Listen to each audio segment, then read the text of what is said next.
Ce texte présente la théorie selon laquelle le développement d'une nouvelle conscience humaine permettant la confrontation avec des entités se fait de manière progressive, par étapes, car cela nécessite une conscience vibratoire suffisamment élevée.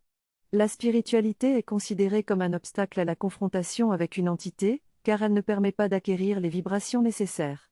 Il est également expliqué que l'attaque ou le contrôle d'une entité se fait par la vibration plutôt que par la parole ou la forme, et que le changement de temps d'une entité permet de limiter ses effets sur l'expérience humaine.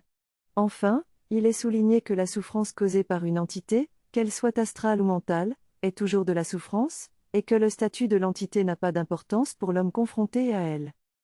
La mort est souvent considérée comme l'une des plus grandes craintes de l'humanité. Toutefois, selon l'auteur, conquérir la mort ne signifie pas échapper à cette réalité inévitable, mais plutôt vaincre la crainte de la mort. Un individu qui n'a plus peur de mourir ne subit plus les distorsions psychologiques qui l'accompagnent. Cela implique de comprendre et de faire face à l'entité qui chevauche l'homme, et qui est responsable de sa peur de la mort.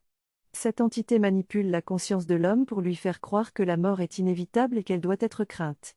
En dépassant cette manipulation, l'homme peut développer un nouveau modèle mental de conscience qui lui permettra d'accéder à d'autres plans d'actualisation. Ce modèle mental de conscience est basé sur la confrontation et la compréhension de l'entité qui chevauche l'homme, ainsi que sur l'établissement des bornes de toute forme de manipulation. Plus un individu est développé en conscience, plus son modèle de conscience est perfectionné, et plus il devient un modèle de vie pour les autres hommes. En fin de compte, conquérir la mort implique de devenir transparent sur le plan de l'ego, et de transcender la peur de la mort pour atteindre un état de conscience supérieur. Ce texte aborde la capacité de l'homme à accéder à des univers inusités grâce à l'évolution de sa conscience morontielle. En effet, l'homme sera capable de se déplacer dans des espaces parallèles sans être contraint par une matérialité physique inférieure à son corps morontiel. Actuellement, les voyages dans l'espace engendrent des problèmes physiques à l'homme, car les vaisseaux utilisés ont une vibration inférieure à celle de son corps.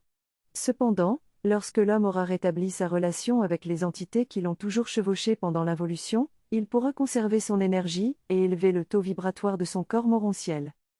En outre, l'auteur explique que sur le plan matériel, l'univers physique n'est pas partie de notre conscience, c'est pourquoi il y a une dislocation entre notre conscience et la vie matérielle. Cependant, sur le plan occulte, l'homme pourra accéder à une conscience morontielle et à des plans ou des mondes qui sont parfaitement harmonisés en vibration avec son corps morontiel. Lorsque l'homme régénère constamment son rapport avec l'entité qui le chevauche, il peut altérer sa vie et mettre fin à son initiation. En effet, l'homme doit comprendre sa relation avec l'invisible d'une manière nouvelle pour devenir plus scient dans l'avenir. Sa liberté sera à la mesure de sa volonté d'altérer sa relation avec l'entité qui le chevauche. En cas de problème relationnel, l'homme ne pourra pas faire ce qu'il veut dans la vie.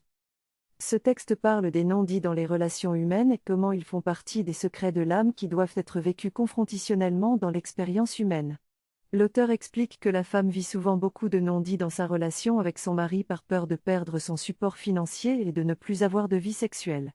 Les défauts de chacun sont connus, mais il est impossible de tout dire à l'autre sans que cela ne provoque l'explosion de la relation. Les non-dits sont donc nécessaires dans une relation et font partie de l'expérience de l'âme. L'auteur prend l'exemple d'un homme qui sort avec une fille juste pour avoir une relation sexuelle, mais qui aime sa femme. Sa femme finit par découvrir la vérité et lui reproche de ne pas lui avoir dit plus tôt. L'homme rencontre une autre fille et finit par tout avouer à sa femme, qui prend la nouvelle plutôt bien. L'auteur explique que les non-dits font partie des secrets de l'âme et qu'ils doivent être vécus confrontationnellement dans l'expérience humaine. L'auteur explique que les non-dits sont nécessaires dans les relations humaines car ils permettent de vivre la confrontation qui s'exerce lorsque deux systèmes psychiques avec une vibration différente se rencontrent. Pour l'auteur, l'incarnation sur le plan matériel n'est pas à la mesure de la volonté humaine, que ce soit dans l'amour, le travail ou la